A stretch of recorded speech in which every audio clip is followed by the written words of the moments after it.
5 Fehler, die ich als Pro mit dem Smartphone gemacht habe und somit bei meiner Challenge ein vernünftiges YouTube-Video damit zu drehen, komplett gescheitert bin. Bleibt dran, dann wisst ihr, welche Fehler ich gemacht habe und wie ihr sie vermeiden könnt.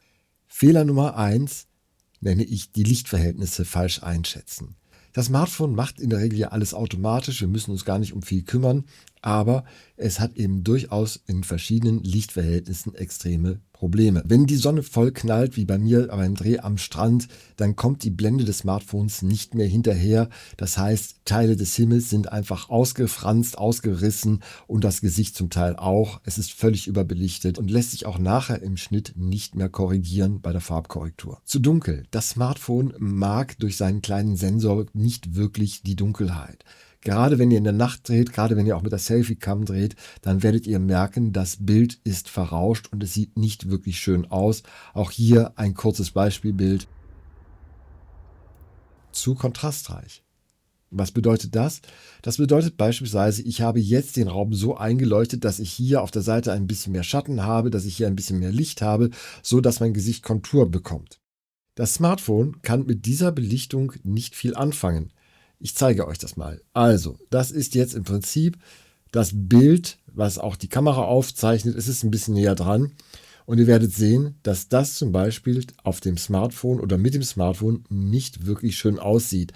Also eine 3-Punkt-Ausleuchtung mit dem Smartphone könnt ihr euch, glaube ich, sparen. Zumindest, wenn ihr so starke Kontraste setzt, wie ich das jetzt mache. Zu schattig. Meidet Orte, wo ihr nicht ein bisschen Licht auf das Gesicht bekommt, denn ihr könnt nachher mit dem Pfeil, das das Smartphone rausschmeißt, im Schnitt keine partielle Farbkorrektur mehr machen. Das heißt, ihr könnt das Gesicht nicht ein bisschen aufhellen, das reißt euch sofort auf. Ihr seht, ich habe es hier versucht, es geht einfach nicht. Das ist etwas, das man vielleicht noch mit einem hochwertigen Videofile, das von einer guten Kamera kommt, ein bisschen lösen kann, aber in der Regel beim Smartphone habt ihr sehr wenig Möglichkeiten, mit dem Material zu arbeiten. Und wenn ihr dann noch unterschiedliche Lichtverhältnisse habt, wie ich beim Dreh, dann wird es eine Katastrophe. Zu bunt. Ich weiß natürlich, YouTuber lieben gerne bunte LED-Lampen, gerade für den Hintergrund. Das wird dann etwas bläulich eingeleuchtet. Ich habe hier so ein grün-gelb genommen, weil das besser zu der Farbe des Hintergrundes passt. Ich mag es lieber etwas wärmer. Aber gerade Farben wie knalliges Blau oder knalliges Rot bringen den Sensor des Smartphones extrem an die Grenze. Ich zeige euch hier mal ein Beispiel. Hallo. Ihr seht, es funktioniert einfach nicht. Also das sind die ersten Dinge, auf die ihr aufpassen müsst. Guckt, dass ihr ein nicht zu scharfes Licht habt, dass ihr nicht in der vollen Sonne dreht oder dass ihr nicht im kompletten Schatten dreht. Versucht natürlich euch immer so zu drehen, dass ihr etwas Licht im Gesicht habt. Schaut, woher kommt die Sonne. Dann funktioniert das eigentlich auch ganz gut mit dem Smartphone, vor allen Dingen draußen. Wenn ihr in einem Raum filmt, ich empfehle euch tatsächlich für das Smartphone das einfache Ringlicht, weil es etwas flächiger arbeitet. Stellt es nicht vielleicht direkt vor euch, setzt es ein bisschen schräg, dass ihr einen gleichen Verlauf im Gesicht habt und schon funktioniert es auch in einem Raum und dann seid ihr mit dem Smartphone echt super dran.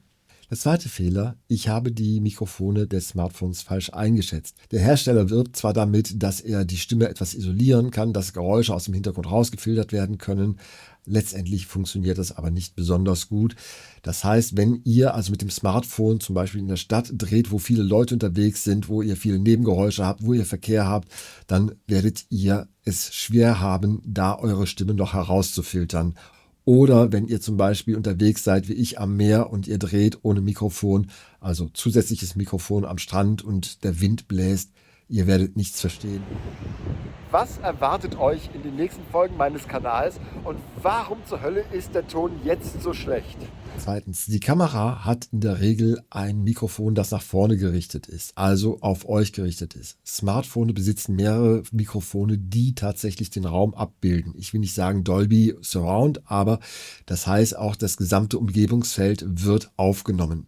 Und wenn ihr zum Beispiel jetzt in einem Raum wie diesem hier filmt und ich habe beispielsweise hier eine Lampe, die einen Ventilator hat, dann werdet ihr dieses Geräusch auf jeden Fall wahrnehmen.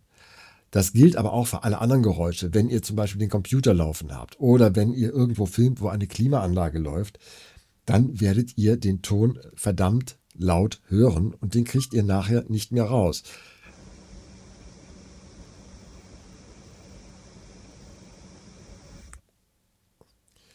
Ein weiterer Fehler, den man machen kann, und das ist mir auch mehrfach passiert während des Drehs, ich war gerade so richtig schön in Action und es kommt eine Nachricht rein. Wenn ihr wirklich ernsthaft mit dem Smartphone dreht, dann bitte schaltet die Benachrichtigungen aus, geht eventuell in den Flugmodus, es sei denn, ihr erwartet einen wichtigen Anruf und dann könnt ihr auch in Ruhe drehen, ohne dass ihr erstens abgelenkt seid von irgendwelchen aufpoppenden Nachrichten und zweitens könnt ihr halt auch drehen, ohne dass euer Ton dadurch beeinträchtigt wird. Der letzte Grund, warum ihr auf den Ton achten sollt, die Distanz. Ihr habt beim Smartphone in der Regel gerade bei der Selfie-Kamera nicht viele Einstellungsmöglichkeiten. Das heißt, ihr könnt nicht weiter weggehen oder näher rangehen, sondern ihr habt, also zumindest bei meinem Smartphone ist es so, nur eine Einstellungsgröße. Das heißt, wenn ihr euer Gesicht etwas weiter weg filmen wollt, dann müsst ihr auf einen Selfie-Stick zurückgreifen. Und dann ist die Distanz einfach viel zu groß, als dass das Mikrofon eure Stimme noch wirklich gut und qualitativ hochwertig aufnehmen kann. Das heißt, ihr klingt leise. Wenn ihr wirklich das Smartphone einsetzen wollt, ist mein ganz heißer Tipp, besorgt euch ein günstiges Mikrofon, entweder als Funkstrecke oder als Lavalier-Mikrofon. Das sind diese kleinen Dinger, die man sich so anstecken kann. Die gibt es auch kabelgebunden. Wenn euch das nicht stört, dann habt ihr 2 Meter Kabel dran. Passt nur auf, dass ihr nicht drüber fallt.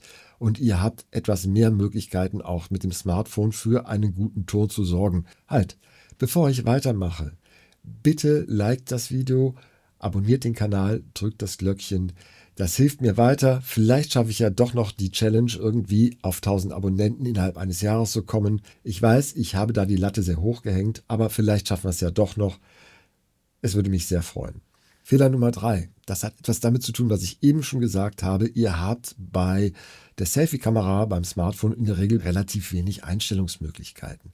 Das heißt, ihr braucht dann einen Selfie-Stick und wenn ihr den eben nicht dabei habt, weil er vielleicht nicht in eure Tasche passt oder ihr das gerade vergessen habt, weil ihr vielleicht nicht damit gerechnet habt zu drehen, dann habt ihr echt ein Problem mit dem Framing. Ja, dann ist der Arm sehr lang, es sieht sehr unnatürlich aus. Dann sind wir schon beim zweiten Grund, das Framing an sich. Dadurch, dass man mit dem Smartphone relativ wenig Einstellungsmöglichkeiten hat, insbesondere dann, wenn man mit einem Selfie-Stick unterwegs ist und natürlich jede Bewegung auch nochmal durch die Verlängerung verstärkt wird.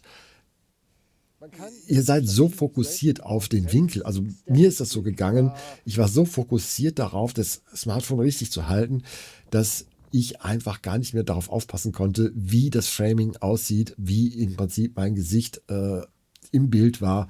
Ich war komplett konfus. Nächstes, zu statische Bilder. Das Smartphone ist doch ein wunderbarer Begleiter, um die Bilder dynamisch zu machen. Ich nenne das, oder wir nennen das beim Fernsehen Reportagekamera. Also das heißt, man kann ein bisschen vor und zurück gehen.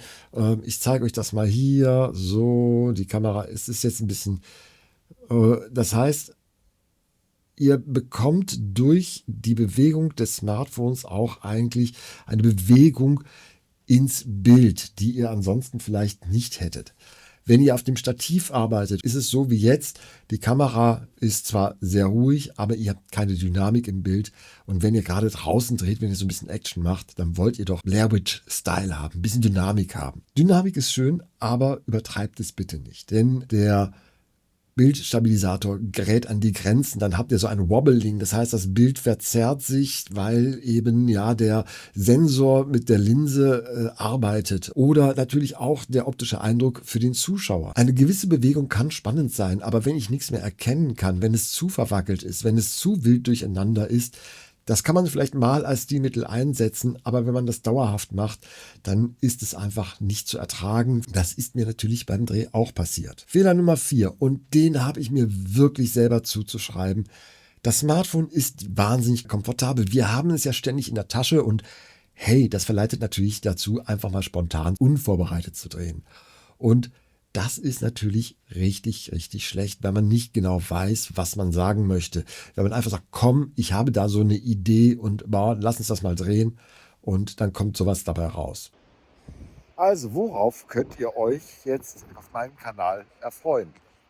Diese Convenience verleitet aber auch dazu, dass man viel zu viele Clips aufnimmt. Ich war im Urlaub, ich war unterwegs und dachte, ja, hier ist es schön, da ist es schön, das Motiv machst du, das Motiv machst du.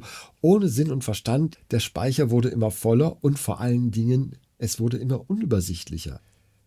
Der letzte Fehler, den ich als Pro gemacht habe, ist, Ich habe das Smartphone nicht wirklich als ein technisches Werkzeug zum Filmen gesehen, sondern ja, für mich ist das Smartphone ein Kommunikationsmedium, mit dem ich hin und wieder mal filme, und die paar Clips, die ich bis dato gefilmt habe, das sind Snapshots gewesen.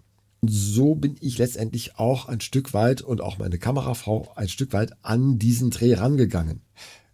Es ist etwas anderes, wenn ihr für euch selber, für eure Freunde etwas filmt. Da ist der eine Wackler nicht so schlimm. Aber wenn ihr das auf YouTube präsentieren wollt, wenn ihr das vielleicht auch noch schneiden wollt, denkt ein bisschen professionell, auch wenn ihr das als Hobby macht. Achtet immer darauf, auch schöne Bilder zu haben, gut im Framing zu sein.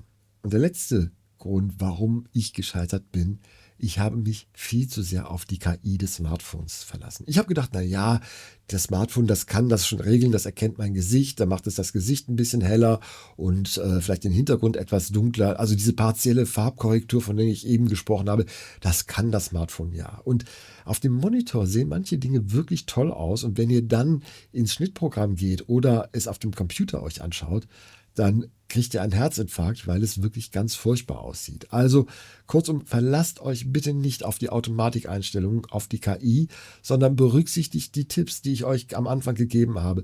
Achtet auf das Licht, achtet ein bisschen auf den Ton natürlich, achtet darauf, dass ihr ein bisschen vorbereitet seid, achtet auf das Framing und denkt immer dran, ihr filmt nicht für Freunde, sondern ihr filmt für Fremde. Wenn ihr auf YouTube etwas hochladet, dann könnt ihr wirklich mit dem Smartphone richtig, richtig coole Videos machen. In diesem Sinne, bleibt kreativ, gehabt euch wohl, bis zum nächsten Mal.